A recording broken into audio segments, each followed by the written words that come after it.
Hello, unstoppable real estate investors. I'm Rayanna Starr, your host of the Top 5%er Real Estate Investor Interviews. That's my little unofficial name for these podcasts. And with me is my friend Willliam Tingle. Is it Tingle? Is that how you say it? Isn't that an awesome name? Well, we've got a real treat for you. Willliam is an interesting guy. I'm so excited he's agreed to join us on this podcast. And so, Willliam, we're going to sneak up on some of the juicy stuff. So, First things first is tell me a little bit about your life pre-real estate investing. Who were you before that? Man, that is a show in itself. Well, first round, I'm so happy that you invited me to be on your show. I'm just honored to do that, and glad to be here.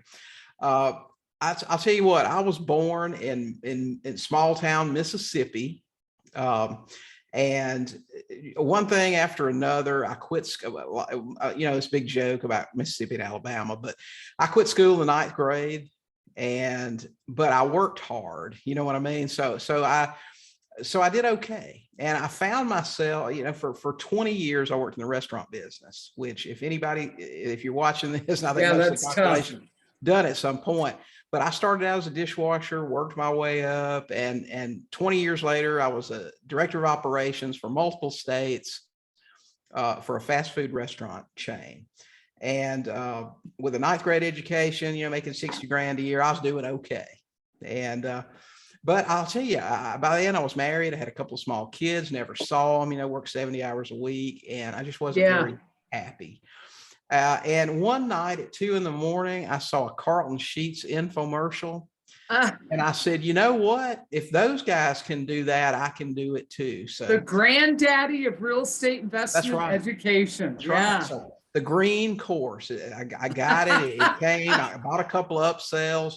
Invest in foreclosures, working with partners, bought all that stuff, spent several $100, was nervous about that, got it and sat down with it and opened it up and read a few chapters. And I said, gosh, I'll never get this. I'll never understand it all. But I said, I've got to do something else. I can't keep doing this the rest of my life. By then I was almost 40 years old.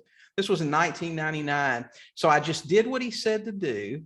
And I started buying houses. It was the dangest thing.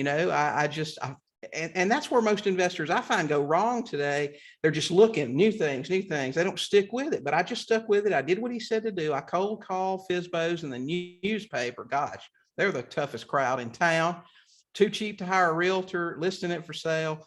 But I called until somebody said yes. And then somebody else said yes. And somebody else said yes. So I bought 3 or 4 houses and I said, wow, this might actually work. I better put together a plan, And so I did. And a year later, I quit my job, and that was in 2000. And gosh, I've been totally happily unemployed ever since.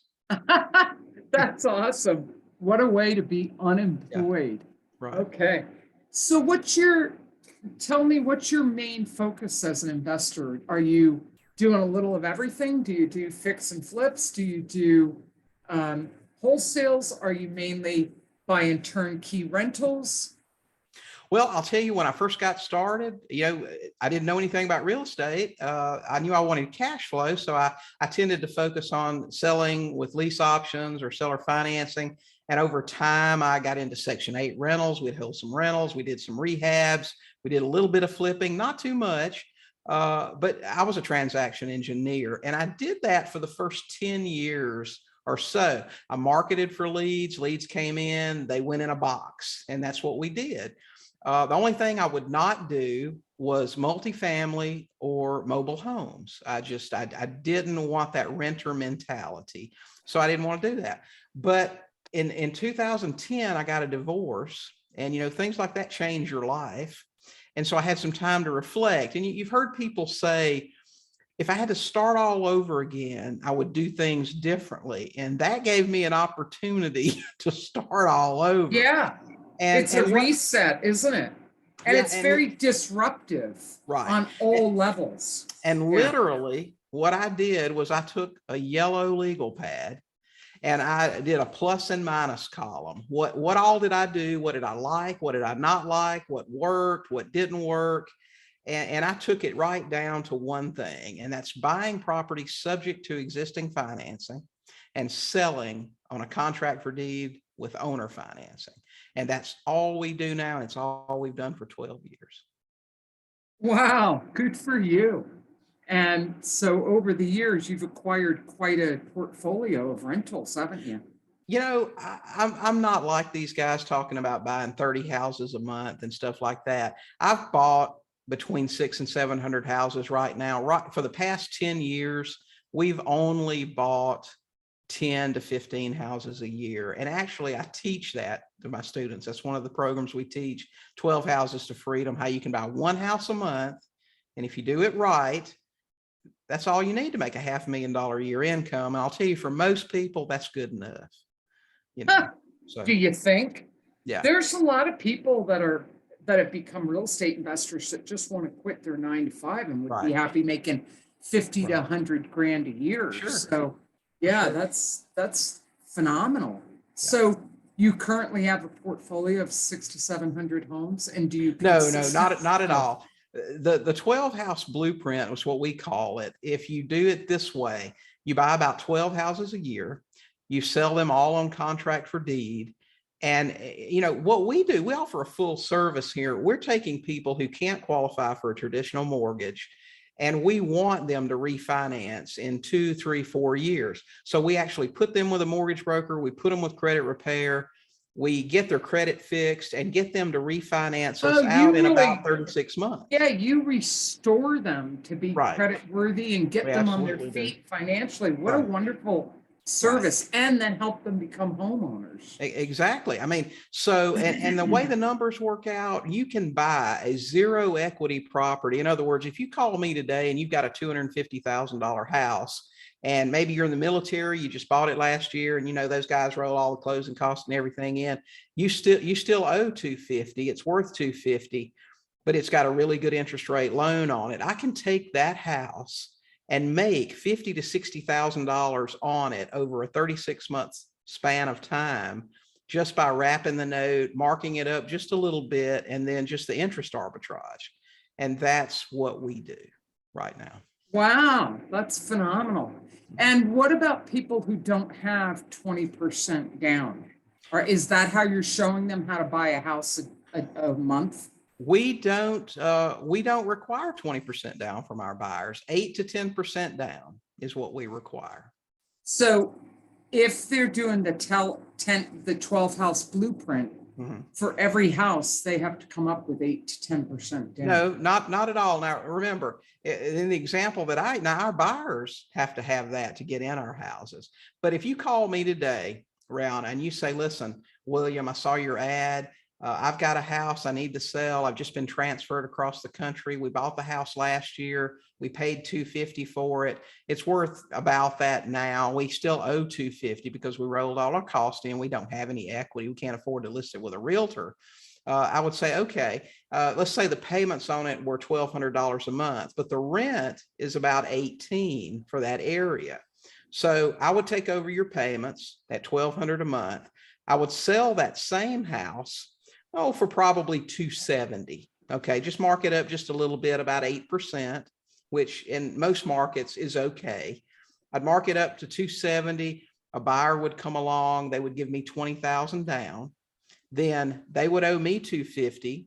I would still owe $250 on your loan, but my payments would only be $1,200 a month. I would structure theirs where their payment was about $1,800 a month, about what market rent would be.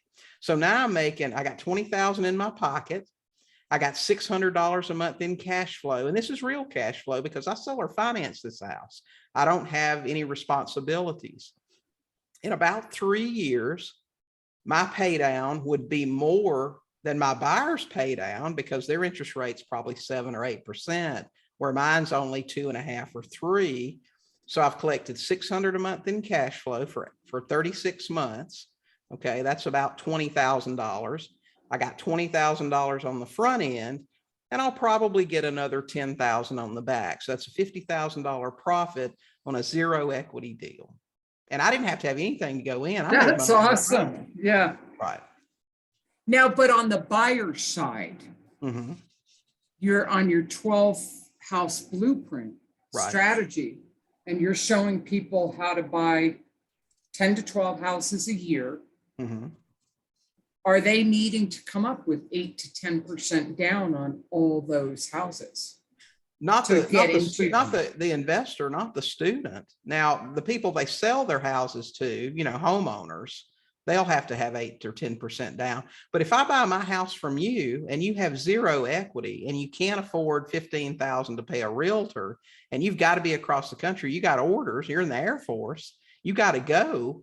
You can't make 2 house payments because they don't pay you enough. Our military people don't make enough money, like that. They can't afford it. And I come along and say, you know what, Round, I can probably make your payments for you until I can find a buyer. Will that help you? And you say, yeah, that would help me.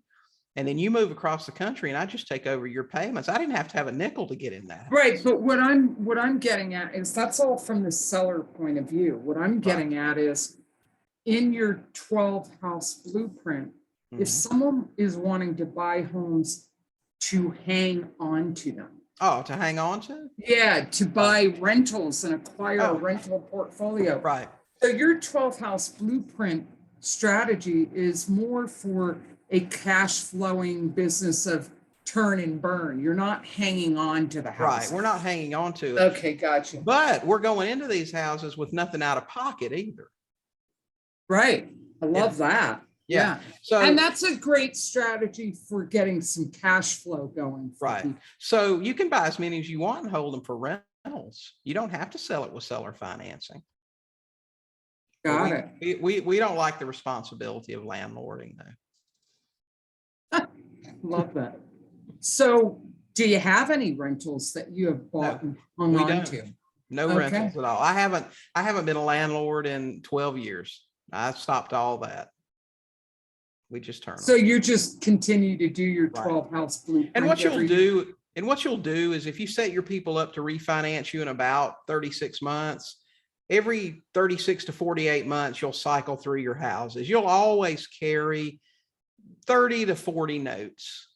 And if they're all cash flowing, $500 a month for you, I mean, you can do the math on that. So if you've got 40 houses in your portfolio of owner finance of notes, basically is what it is, 40 that are cash flowing 500 a piece, you got 20,000 in cash flow a month coming in. And then you've got your down payments from your new buyers. Now, how's that been working in an aggressive seller's market? In an aggressive seller's market, you got to kiss a lot more frogs to find prince, but it's still doable. But it's a lot tougher. Pre-COVID, I could make 100 phone calls and buy a house easily. That number is 500 or more now. You just really, I tell you what the kicker was. It wasn't just the seller's market. It was no foreclosures for over a year. That was tough. That was really tough. Right. Well, I think as interest rates rise and what's weird about the economy is in COVID, at the beginning, everyone was losing jobs. And now where did all those people go? Because companies are just begging to find people to work for them. And they can't find people who are wanting to work. Yeah. It's interesting. So that's an interesting aspect of the economy. So tell me about your lifestyle right now. Tell me, where are you at right now and where do you typically live? Tell us a little bit about the current adventure that you're on that this lifestyle has afforded you. Right. Well, my wife and I, we currently live in Apollo Beach, Florida. We're in an Airbnb. And it's like we talked before, in June of last year, we lived in Colorado Springs. We loaded up the car, sold a bunch of stuff, put some stuff in storage, and we started on what we named our epic road trip. My wife and I got married in 2019 in New Orleans. Let me back up a little bit. Tell them how you guys met. Right. I'd been divorced for 10 years, and I'm telling you, there was no one on the planet that was more adamant about never, ever, ever marrying again than I was. So I ran a coaching program, and one day Jody signed up for the coaching program. And on the first Zoom call where she's sitting there and I'm like, hey, so we just start talking a little bit, and a few months went by and we talked a little bit more. And I lived in Belize at the time. I had lived there for 10 years. After I got divorced, I just moved out of the country. That's why I started buying remotely. And she says, well, hey, I live in Colorado Springs and I love it here and I'm not leaving. So a few months after I met her, I moved to Colorado Springs and we got married. We had our wedding in New Orleans. We spent 2 weeks in New Orleans, flew back home. And by the time we got home, they were showing New Orleans on TV. It was shuttered. This was in the middle of COVID, right? This was March of 2019, right? 2020. No, March okay. of 2020. Yeah. 2020, right? Okay, so man, I'm all messed up now. March of 2020. So nothing happened. I mean, everything just came to a standstill as far as travel, because we were going to, travel and go a lot of places, do a lot of things. So we just stayed home for the first year. And finally we said, now we got to get out of here. So we packed up our car and we just said, hey, we're just going to go wherever. Let's try this place. We'll go here for a while. We'll stay for a month. We'll either stay at an Airbnb or an extended stay, facility, it's got a suite with it. And if we like it, we stay longer. And if we don't, we leave. And we've just been traveling the country for over a year now. And are you still working your 12 house blueprint business? We set up, an office. We do podcasts. We do Facebook Lives. We run our business wherever we go. And that's the really cool from thing your vacation rentals that right. You're staying in. Exactly. That is so cool. Now look at that. All right. So I want to just say something here, William. This is a great example of the benefits of this business. Like, if you're just doing this for financial security, look, find a big why, a big hairy ass goal, a big why. Right. Like him and his wife are living a dream life right now on their terms. Now, there's so many ways to make money in this business. He has found a very creative way not to get bogged down as a landlord with a bunch of rentals and all the maintenance. He's not flipping houses. He's not wholesaling. He has found a way to leverage subject to and get sellers who need out of a situation, who don't have a lot of equity in their home, and find a specialized niche that's just churning out cash flow for him. And he's not even owning the homes. And so that's phenomenal. What a great, now, how did you get into that niche? How did you figure that out? Were you a Pace Morby student or, because he's all about subject to, and I know that's been your main gig. So yeah, tell us a little journey on how you got into this specialty. Well, I've been actually teaching subject to for about 20 years. So I've been around for a while. I actually got started, when I got started, it was really before the internet was such a big deal. And so we were in all these chat rooms and news groups and stuff like that. And when I got started, I knew that I wanted to replace my job income. I wanted cash flow.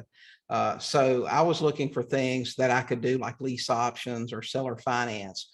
And I had great credit. So initially I could borrow money from banks. But what I discovered pretty quickly was no matter how good your credit is, banks are only going to want to lend you so much before they start getting a little nervous about it. And I said, well, 5 or 10 houses isn't going to create the lifestyle I want. I've got to have more. About that time, I just talking to other investors, and I said, well, you need to start taking over payments. You need to, buy subject to. Okay, well, what the heck's that? Well, somebody's going to they're going to deed you the house and let the loan stay in their name. And I said, no, you'd have to be an idiot to do that. Nobody's going to do that. But then when I started looking for those opportunities, guess what? There they were. They were all around me. So I had people start, I would just propose that. Listen, if we can start making your payments until we can get a buyer, will that work for you? Okay, yeah, that'd be great. So we just started buying that way. And when I retooled in 2010, I said, that's all I want to do. I don't want to have to worry about private lenders anymore, constantly looking for money and having to deal with banks or lines of credit anymore. So I'll just take over payments. That's all I'll do.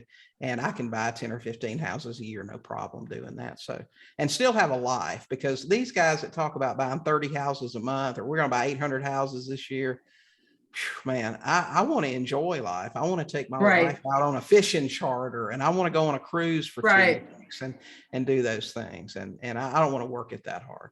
Right. Yeah. I'm the same way. I mean, I coach a lot of investors, and I'm up front. Right. I'm like, look, I'm not a real estate coach. I'm a strategic business coach, and real estate investing is my side hustle. It's Mhm. not my main gig. I enjoy Right. coaching, and I want to have a life, and that's Mhm. not, I don't want it all being Right. about that, you know? Sure. Yeah. Although I'll coach clients that want to acquire 100 doors Right. in a year. And I'm like, okay, let's rock and roll. Let's go. Yeah. Their goals don't have to be my goals for me to Right. be effective Sure. in coaching them. Right. I'm definitely intrigued by your 12 house blueprint. I Right. love this concept. I love it. And I know that that's how Pace Morby has gotten very popular, is that just showing people an alternative that opens up more opportunities. And Right. this whole gig is subject to. So what else do you want us to know about you? Gosh, I don't know. I'm a teacher. I love teaching people. Actually, I got started by accident. As I've said, I became successful pretty early, and people just were emailing me and calling me and asking me all kind of questions. And somebody said, you just need to write a course. So, I got started in 1999. I bought houses 2 or 3 years. And finally, I don't know, I guess it was about 2002, I wrote a course, and we've sold that and kept it updated and run a couple of coaching groups. But, if anybody wants to learn, I'll be glad to help them as much as I can. We've got a free YouTube channel. Of course, they can check it out if they want to, but Okay. just that, I've always been an investor first, and just kind of the reverse of what you're talking about. I started coaching just as a side, sort of a secondary income sort of thing. Right. Right. Yeah. That's great. I love it. So if you had a rooftop message you could shout across the land where people would hear it and heed it, advice that could really make a difference for people, what would that be? Don't wait. Everybody's waiting for something. Well, when my kids graduate, when they get out of the house, when I've saved a certain amount of money, when I finish this college course, when whatever, when they feel like they've got to get at a certain point in life before they can do what they really want to do. And I'm telling you, and I found this as I get older, my wife and I were just talking about this morning. We're talking about how it seems like just yesterday you were 25 or you were 30, and you wake up one day and you're 50, or, whatever the case may be. So I'm like, don't wait. When I got started investing and started making money and started doing things that I couldn't do before, like going on cruises, I would see all of these older people carrying around oxygen tanks and stuff. And I thought, man, I don't want to wait until I'm that age and I can barely get around to enjoy my life. Right. Do it. Take some action today. Yeah. Toward what your dream is. You don't have to absolutely. be a slave to a 60 or 70 hour a week job. You just don't have to be. Yeah. Yeah. I love it. Love it. What an inspiration. Yeah. And is there is that course an active thing that you're promoting now, the 12 Oh yeah, houses for per sure. year? We just put together, if I can share it.